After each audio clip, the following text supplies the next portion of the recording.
Olá, pessoal, tudo bem? Hoje nós vamos começar uma aula chamada Orientações de Ergonomia para Trabalho com Computador.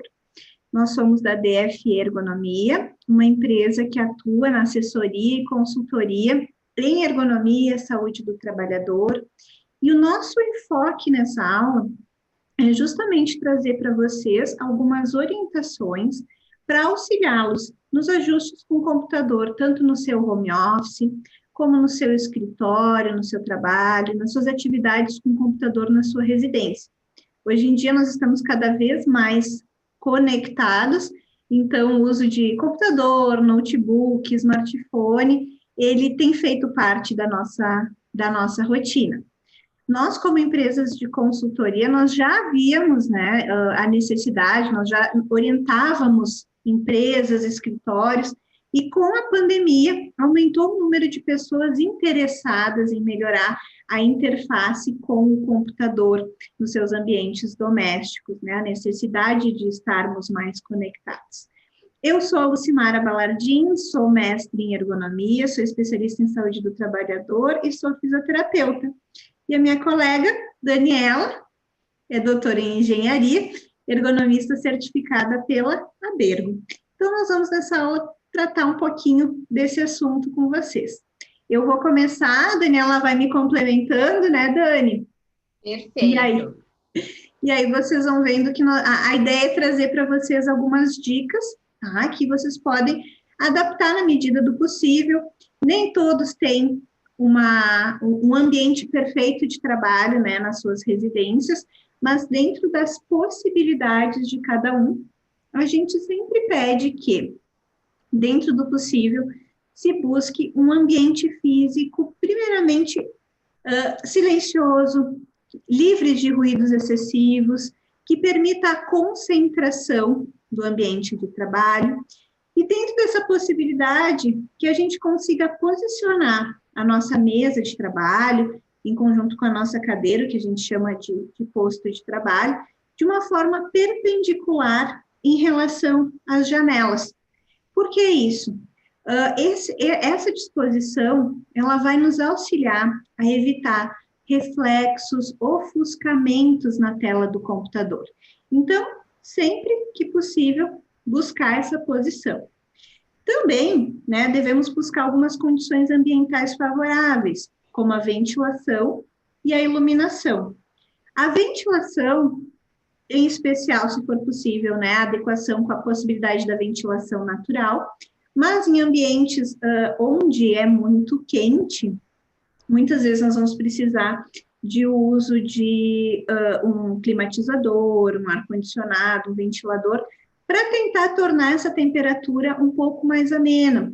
Se fala que as temperaturas ideais para que a gente possa exercer um trabalho intelectual ficariam em torno dos 23 graus. Tá? E a iluminação? A iluminação ela precisa ser o suficiente para nos permitir observar, enxergar, fazer a leitura, né? Se fala em torno de um número, né? Uma quantidade de lux, mas a gente, na nossa residência, no nosso escritório, muitas vezes nós não temos como saber isso sem uma medição profissional. Mas a gente pode também cuidar muito da relação com os reflexos. Então, cuidar para verificar se não está tendo um reflexo na nossa tela, muitas vezes fazer o uso de uma cortina, a própria posição que nós comentamos do posto de trabalho em relação à janela, né? Então, o computador perpendicular em relação à janela também vai auxiliar a evitar esses reflexos. Vamos para o próximo. Bom, em termos de bancada de trabalho, né? Então, assim, a bancada de trabalho ela é muito importante, tá? Então, assim, vocês viram na foto anterior uma bancada que possibilitava o encaixe, né, do corpo. Esse tipo de bancada é uma bancada que permite uma interface melhor com o trabalhador. Mas o que é importante a gente observar? Que os cotovelos estejam apoiados sobre a mesa, que a espessura do nosso tampo, da nossa bancada, não seja tão grossa a ponto de obstruir as nossas pernas, então ela precisa permitir a movimentação e aquele espaço que vocês veem entre a bancada e a coxa da trabalhadora, né? Então, permitir essa movimentação e ter este espaço para as pernas. Nessa figura, ela faz uso do apoio para os pés, né? Que é um item opcional. Em relação ao assento, o ideal é que a gente tenha uma cadeira estofada, com regulagens, né? Uma cadeira feita para o trabalho de escritório. Para quem está em home office, muitas vezes essa cadeira nem sempre é possível. Então, o que nós sempre sugerimos, né? Dentro das possibilidades. A regulagem de altura, ela permite a adequação entre as diferenças entre os trabalhadores e regular adequadamente para que o antebraço fique apoiado sobre a mesa e os pés bem apoiados no chão. Na falta desse apoio, né? Se a gente não consegue apoiar os pés no chão, então a gente necessita do uso do apoio para os pés, tá? E aí a gente vê também que o apoio para os braços, né, aquele dispositivo de regulagem para apoiar os braços, também precisa ser regulado para que ele entre embaixo da bancada, que não haja conflito entre a bancada e o assento. Aqui a gente vê um outro exemplo, onde a gente tem essa perfeita harmonia entre a bancada e o apoio para os braços. Então, o apoio para os braços foi reduzido, a trabalhadora está com os antebraços apoiados sobre a bancada, exercendo suas atividades de digitação. E aqui é importante salientar, pessoal, que esse é um erro muito comum que a gente vê nos ambientes de escritório, muitas vezes até nas orientações que se procura pela internet, pelas dicas de ergonomia que estão por aí, onde muitas vezes aparece a foto do trabalhador digitando com o apoio no apoia-braço da cadeira. Isso não é adequado, porque a gente vai ficar numa disposição corporal ruim.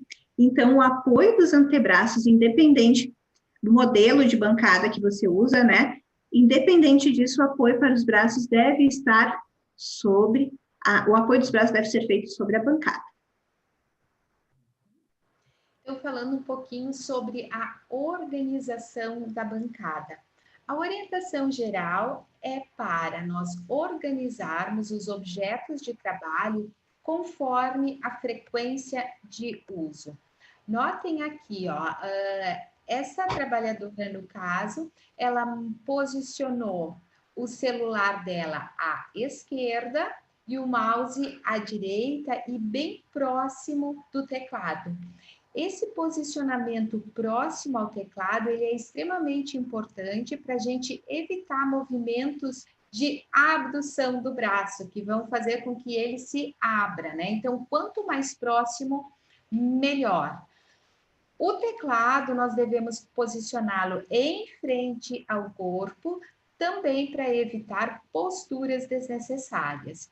E aí varia a necessidade. Se você for trabalhar com mais papéis ou outros objetos que se façam necessários, procure dispô-los conforme a sequência de uso, né? E sempre próximo ao seu alcance. No caso, quando a gente tinha os telefones fixos, né? O que tinha? Tinha aquela a fiação por baixo bem curtinha e o telefone lá no final da bancada, né? E que daí para a pessoa pegar, ela fazia aquela postura de flexão um pouco lateralizada do tronco, completamente desfavorável.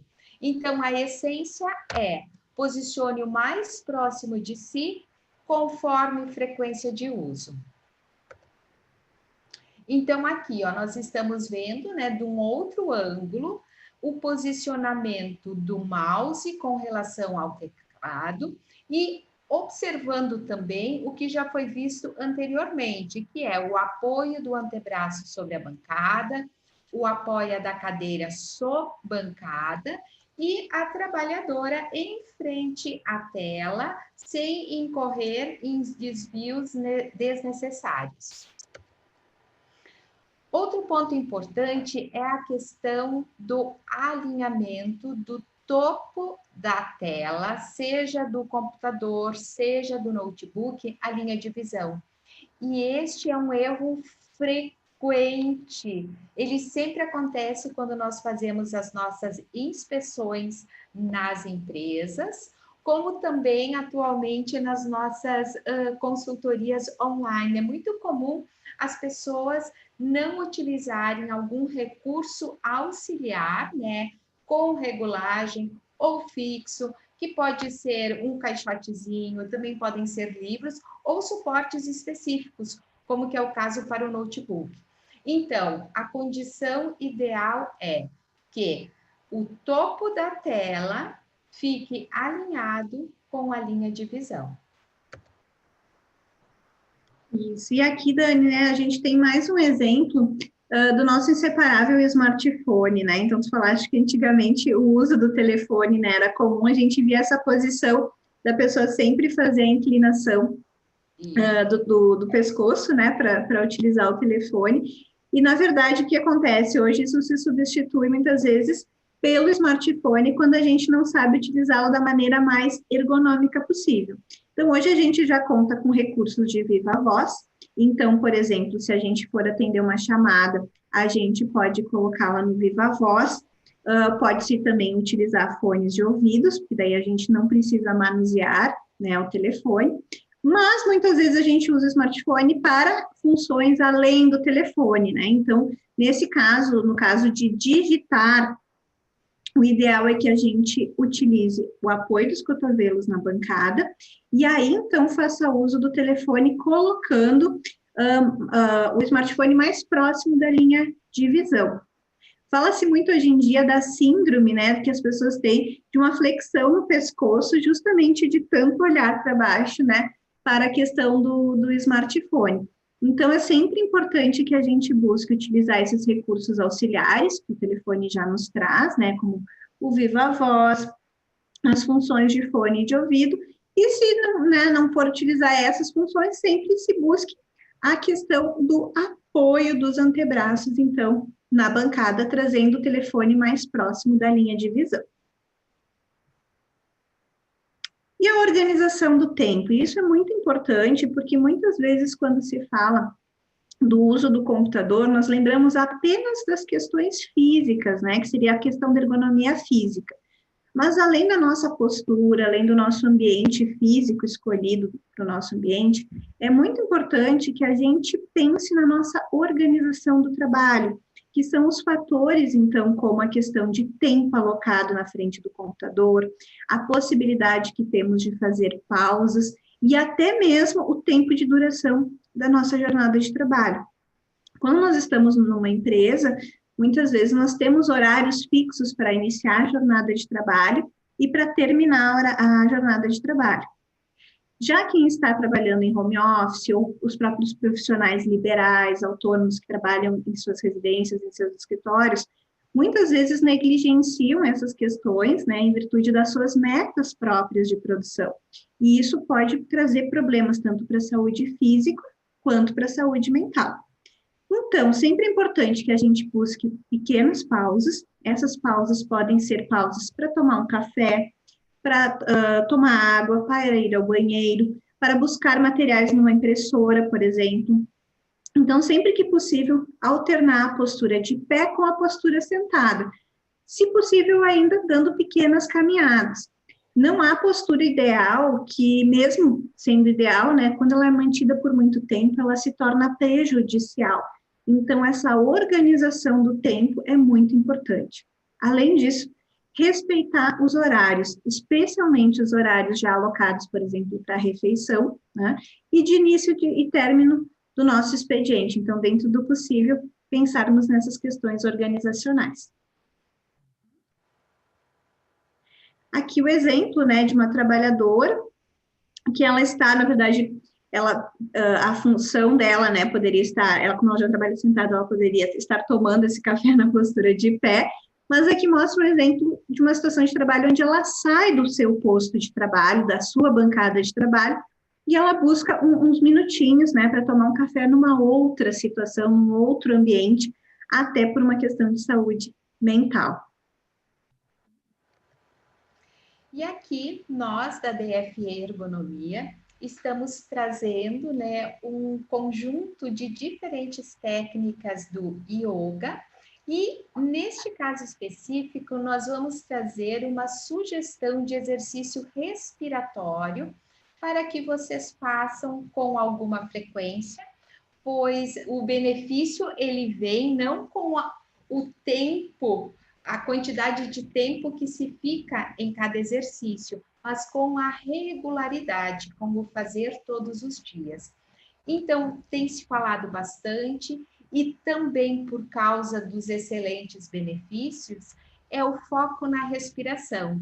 Neste caso, ele vai atuar tanto em nível cerebral, né, no momento em que tu vais focar a tua atenção, como também ele vai agir sobre o sistema autônomo parasimpático, extremamente importante para contrabalançar o sistema simpático, que é aquele que a gente está no automático, trabalhando o dia todo.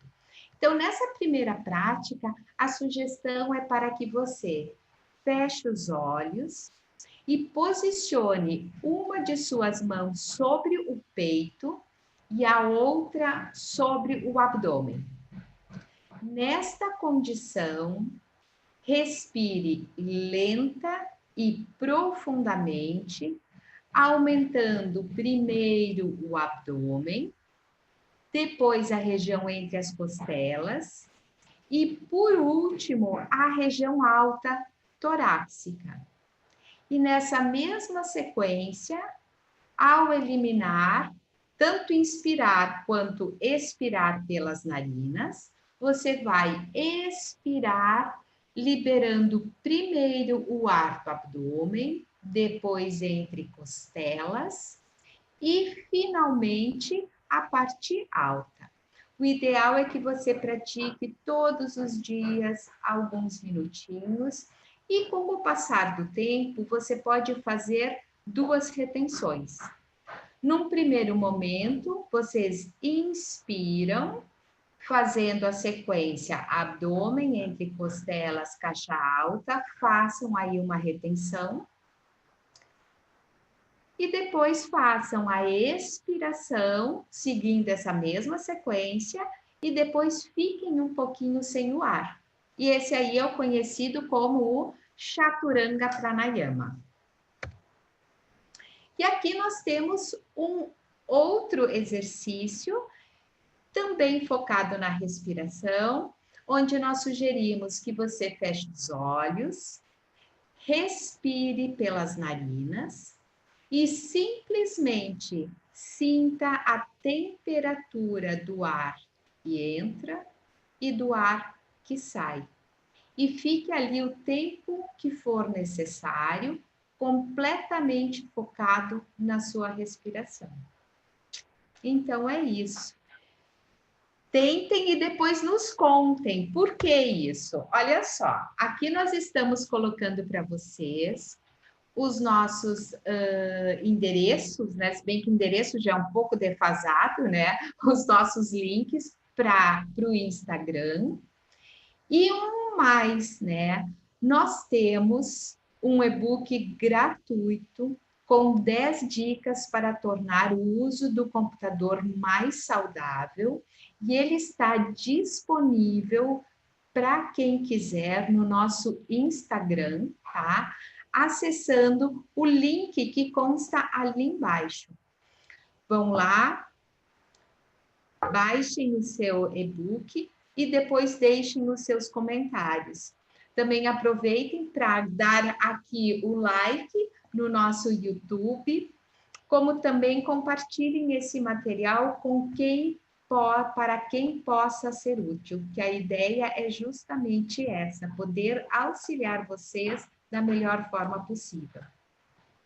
Obrigada. Eu não sei se tu tens alguma coisa... Não, Dani, eu acho que era isso, né? A nossa ideia, a nossa proposta, com esse e-book e com essas dicas, é tentar tornar o uso, né, do computador mais saudável, tanto do ponto de vista físico quanto mental. Então, esperamos ter trazido para vocês um pouco mais de saúde e de conhecimento, para que vocês possam usar o computador, então, o mundo online de uma maneira saudável.